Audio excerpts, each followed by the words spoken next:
Today, guys, we're talking about the lead body hook, and more specifically, why your lead body hook might not be as awesome as it should be right now. So I have 7 points for you guys today that I'm going to take you through, common mistakes that I see my students, individuals who come to my seminars, all the mistakes I see these people make time and time again that is stopping that body shot from being one of the scariest punches you can throw. Intro first, guys, and then all the tips right after.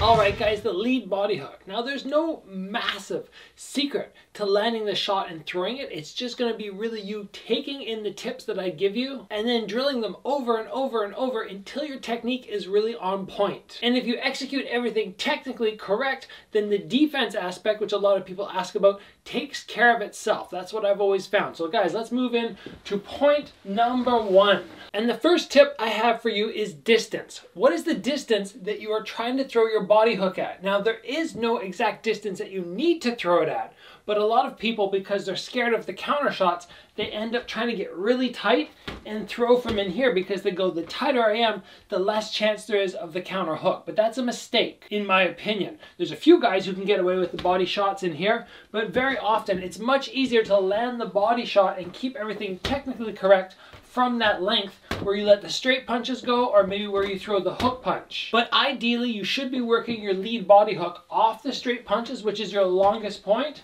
off the hooks, which is a little bit tighter, and then maybe from in tight kind of dog fighting, maybe where you're going uppercuts into the body shot. Being able to throw at all those distances makes it so much easier to land because you're not restricted to one zone. You're like, oh, okay, I'm on the outside, now I can throw body shots. Oh, I'm on the inside, now I can't, or vice versa. You want to be able to let the hands go from here, from this distance, and from in here, and be able to fire those shots off and land. When you can do that effectively, it's very hard for this opponent to stop you, because whatever range you're at, outside of way out of punch range, you can always land that shot. It's always a threat. So that's my first tip, guys. You want your body shot to be more awesome, make sure you can throw it from a variety of distances. Point number 2, guys, we're talking about weight distribution between the legs. And very often people put too much weight on the front foot. There's a number of reasons they do this, but the main point is it's not good.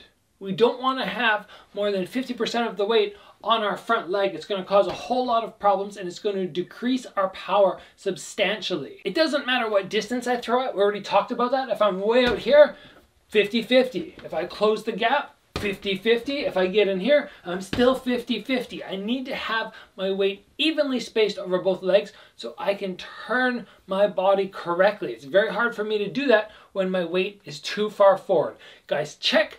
Make sure you're doing this. Be very cognitive of your weight distribution, and it'll make a world of difference. It'll increase your power, which ultimately makes your body shot so much better. All right, guys, the next mistake that a lot of people make is they try to get their head off the center line. Now, I understand why people try and do this, because as you throw a body shot, your head becomes somewhat exposed. It's much scarier to throw the body shot than the head hook because that shoulder is so much higher. So as they throw the body shot, instead of keeping their head where it should be, right upright, 50-50 between the two legs, as we already talked about, they lean forward. They kind of go, okay, cross, and then I'm going to stay down here, and they try and throw. That is also going to suck away your power, because when I'm leaning forward, and we already talked about the weight distribution, there's way too much weight on the front, but I can't get my hook power to increase much because my head is not in the right position. It would be like any technique.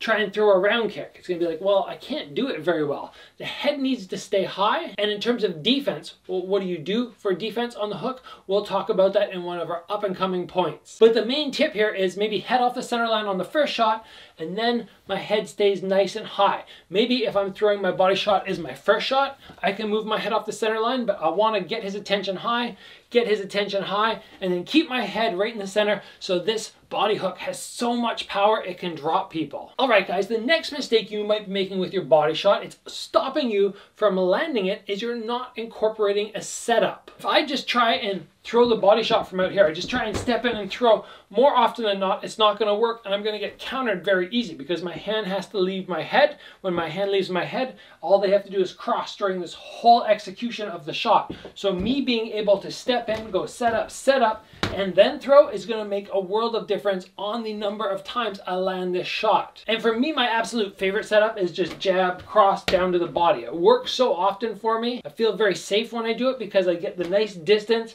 I can assess during those 2 punches what his hands are doing, then I can rip down. But you can do it any way you want. You could go Canelo style where you throw an uppercut and then come to the body. You could go overhand if that's something you like, and then to the body shot. But try to make sure you're setting up because it'll make landing the shot so much easier. It's a mistake that many people make. Try it in your bag work, in your shadow boxing, whenever you're working. You know, you don't just want to go body shot all the time. You want to set things up and then come down to the body. If you practice it in all your open work, you will end up eventually executing it in sparring. Muscle memory, essentially. All right, guys, the 5th mistake that a lot of people make when they're throwing the body shot is they get locked into one angle of attack. They think either, okay, I have to throw my body shot this way and I have to land back there behind the elbow. I have to get behind that elbow to land. Or people think, okay, I have to come up the middle and I have to try and land that way. Or they just kind of throw and keep catching elbows. You want to be able to land your body shot or your body hook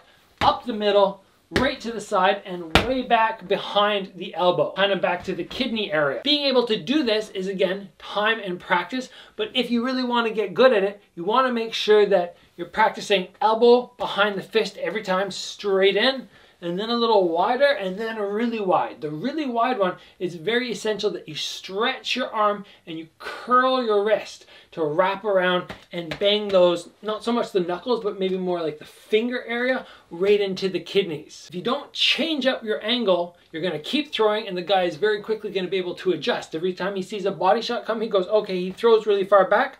I'll just drop my elbow really far back at the same time. He'll block everyone. But if you hit to the front, the side, and the back, the guy ends up having to make a lot of adjustments, and it becomes much more difficult to land. Plus, in changing angles, you guys will find which is your strongest angle, and then you can land the shot which is going to be the most devastating, instead of just simply throwing and hoping the shot that you're throwing is the best. You haven't really done any research. You want to make sure you test them all out and decide which one is perfect for you. All right, guys, moving on, we're talking about point number 6, and it is a lot of times people forget about the lower body.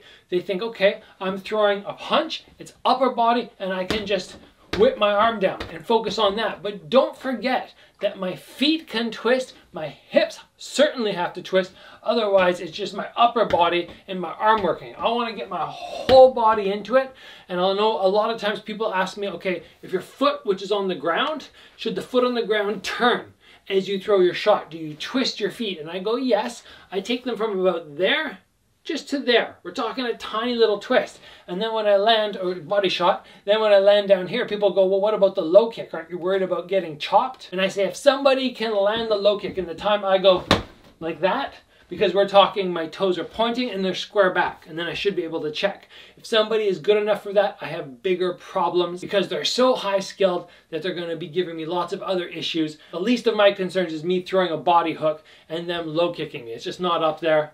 I've never had anybody able to do it to me. No, it's not a concern. So remember your lower body engaging, because when you engage your lower body, not only do you get more power here, but you give yourself a better follow-up. And when you get more advanced, being able to throw your setup, your body shot, and then use that to land a follow-up shot, that's going to be another piece to the puzzle. And finally, guys, I want to talk about the lack of defense most people have, or the lack of confidence in their defense most people have when throwing a body shot. This is the big one for most people, because they get countered once and they go, okay, I don't want to try that again. So when you're throwing your shot, what should be your primary concern in training? Well, obviously we want to execute everything I already talked about, but then just as important, if not more important, is remembering once I throw, I get my hand right back to my head so fast. I think a lot of people spend too much time admiring their body shots. It's kind of, and they sort of hang there for too long. It needs to be from here right back to the head.